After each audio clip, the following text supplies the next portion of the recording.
Number 9. Genella Lawrence.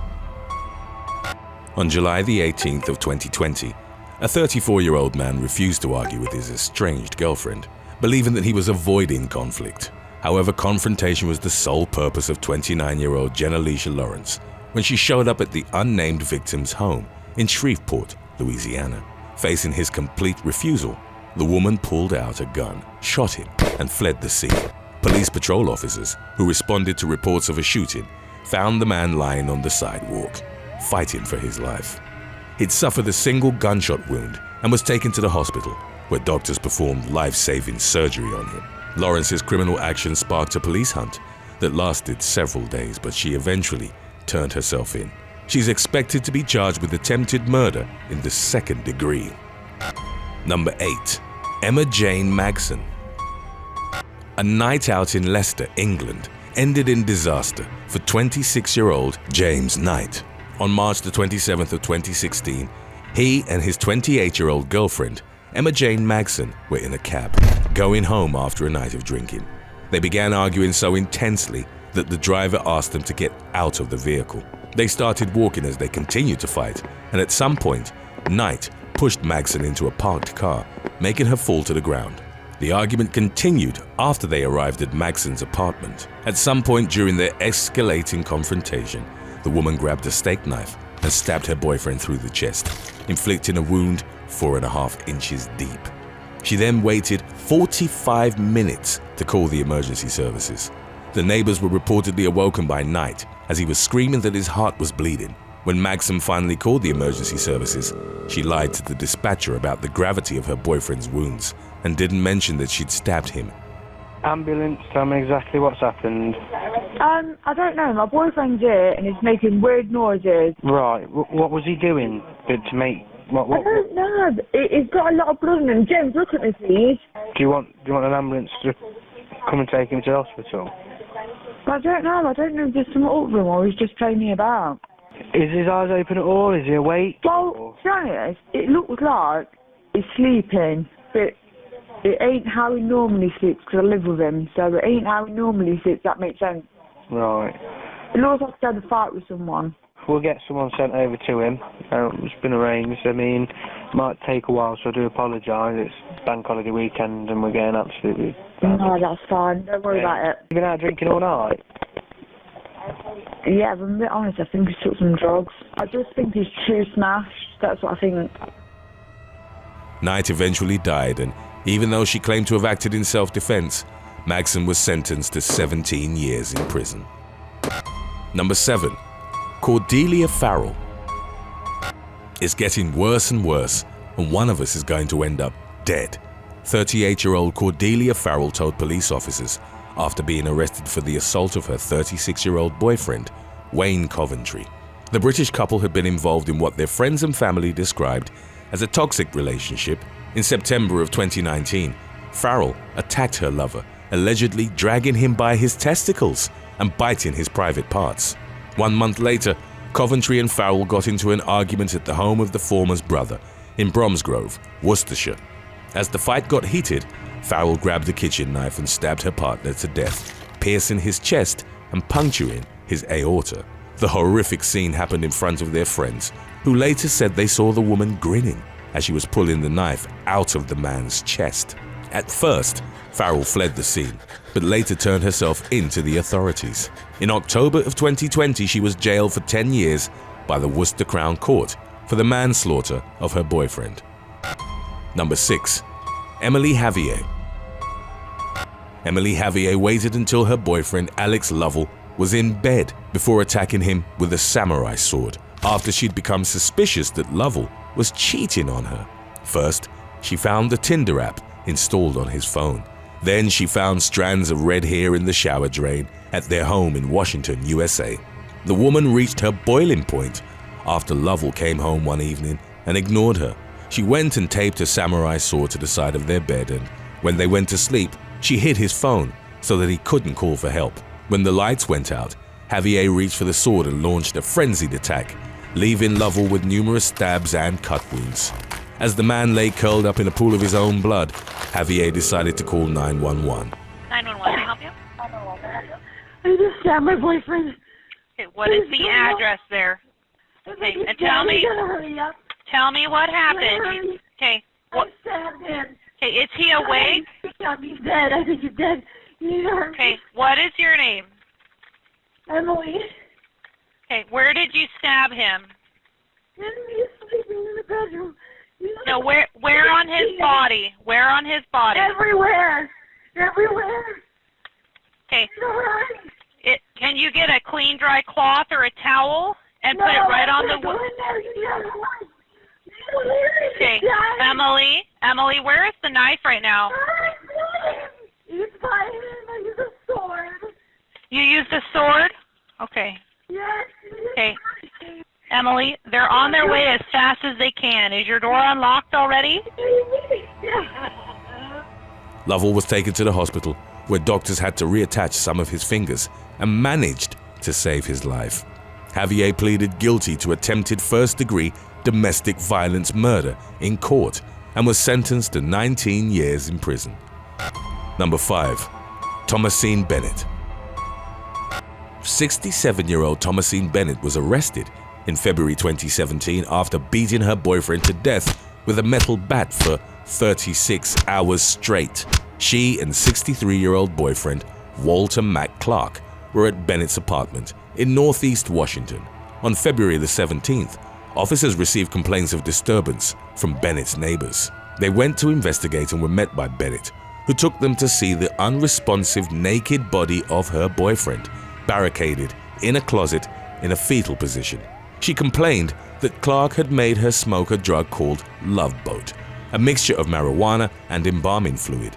She then told them she'd been beating him with a baseball bat for the past day and a half. Clark was taken to Howard University Hospital, where he was pronounced dead from multiple blunt force trauma. Bennett was arrested and pled guilty to voluntary manslaughter in July of 2017. The woman was sentenced to 10 years in prison by the Superior Court of the District of Columbia. Number 4. Samantha Adecon. Just a couple of days before Christmas on December the 23rd of 2013, 41-year-old Samantha Adecon and her musician boyfriend, Peter Davigan, were drinking at the latter's apartment in Stoke-on-Trent, Staffordshire, England. An argument erupted between the two, and in a drunken row, Adecon began hitting her partner with her fists, feet, and a metal guitar stand until he became unresponsive. Instead of immediately phoning for help, Adecon called her daughter, telling her she'd gotten in a fight with Davigan and that in self-defense she'd left him unconscious. The woman's daughter urged her to call for help, but the woman said she needed to change her clothes first, as they were covered in blood. She then proceeded to smoke cannabis, and only after 40 minutes did she finally call the emergency services. Paramedics arrived at the scene to find that Davigan had suffered internal bruising and bleeding and alerted the police. At first, Adecon claimed she'd merely pushed her partner while trying to defend herself during the fight. However, post-mortem tests revealed that Davigan had been hit even when he was on the ground in a curled-up position. The woman was found guilty of murder and consequently jailed for life. Number 3. Sarah Boone. What a 42-year-old Florida woman first described as a game of hide-and-seek gone wrong was later revealed to have been a revenge murder. Sarah Boone and her boyfriend Jorge Torres had been drinking at their home in Winter Park on the night of February the 24th of 2020. At some point, Torres thought it would be funny to get inside a suitcase. Boone then zipped him up and left him there for over 11 hours, after allegedly passing out in her bed for most of the night. The next morning, in her call to 911, the woman claimed it had been an accident. Okay, is he hanging from somewhere or what, ma'am? No, I pulled him out of the suitcase. I tried giving him CPR. Okay, so he was in a suitcase? Yes, and I fell asleep. How old is the boyfriend, ma'am? 42-year-old male. All right. Is he awake at all? Is he conscious at all? No, he's purple. Is he breathing? No. All right. I need you to get him on the floor, flat on his back for me, okay? I did. I tried giving him CPR. All right. I tried giving him CPR. Yeah, okay. But nothing happened. He's purple. Are you right by him now? Yes. Okay. Lay him flat on his. Okay, All right, listen to me. Listen to me. I want you to lay him flat on his back for me on the floor. I did. Removing the pillows. Okay. Yes, I did. All right. Okay. He's stiff and purple. However, investigators found that the man's eye was bruised and that he had a cut on his lip. It was later revealed that Boone had recorded her lover throughout the night as he was struggling to get out of the suitcase and slowly dying of asphyxiation, as he was begging to be freed because he couldn't breathe. Boone replied that it was how she felt when Torres would cheat on her. Sarah Boone was arrested on charges of second-degree murder. Today's topic was requested by Amy Ernest and Kevin King. If you have any other topics you'd like to learn about, subscribe and let us know in the comments section below. Number 2. Jody Arias. A fatal attraction that led to a young man's bloody death is how prosecutors framed the murder of 32-year-old Travis Alexander at the hands of his girlfriend, Jody Arias. In June of 2008, Arias stabbed Alexander 27 times, slit his throat, and shot him in the head at his home in Mesa, Arizona. The incident occurred only months after they had broken up their relationship, which was described as unusually tumultuous by their friends. In early 2008, Alexander told some of his acquaintances that he'd ended things with Arias after around a year of relationship. However, it's believed that they'd continued to see each other in secret solely for intercourse. In April, Alexander changed his travel companion for an upcoming work trip from Arias to another female friend. Shortly after that, on May the 28th, the home of Arias's grandparents allegedly got broken into by burglars. At the time, a .25 caliber automatic Colt pistol was stolen. In early June, after not being able to reach Alexander for several days, a group of his friends decided to check on him at his home. When they entered the residence, they found large pools of blood in the hallway and discovered his lifeless body in the master bedroom with a .25 caliber round next to him. In the 911 call, Alexander's friends mentioned Arias as a possible suspect. Oh my God. 911 emergency. Hi, okay, what's going on? What? What's going on? A friend of ours is dead in his bedroom. We hadn't heard from him for a while. We think he's dead. His roommate just went in there and said there's lots of blood. I didn't go in, but I can give you the phone to someone who went in there. Yes, please, can you? Hello. Hi, so what's going on? He's dead. He's in his bedroom. Okay. In the shower. Okay, how did this happen? Do you have any idea? No, we have no idea. Everyone's been wondering about him for a few days. She said that there was blood. So is it coming from his head? Did he cut his wrist? It's all over the place. Okay. He has an ex-girlfriend that's been bothering him and following him and slashing tires and things like that. Her name is Jody. Well, I'm just going to keep you on the phone until officers arrive. Either officers or paramedics arrive, okay? Okay, I think I can hear the sirens now. The woman was arrested a month later and initially pled not guilty. She admitted to killing Alexander 2 years later, claiming it had been in self-defense. However, following several years of trials and appeals, Arias was sentenced to life in prison without the possibility of parole. Number 1. Unnamed Moroccan woman. After a 7-year relationship with her boyfriend, a 30-year-old Moroccan woman experienced a moment of insanity when the man told her he was going to marry another woman. In the summer of 2018, the man's brother declared him missing after visiting the couple's home in Al Ain, United Arab Emirates, to ask his girlfriend about his whereabouts. The woman said she'd kicked him out of their home and that she didn't know where he was. About 3 months later, in November, the brother claimed to have found a human tooth inside the woman's blender. DNA tests confirmed the tooth belonged to the missing man and his lover was arrested.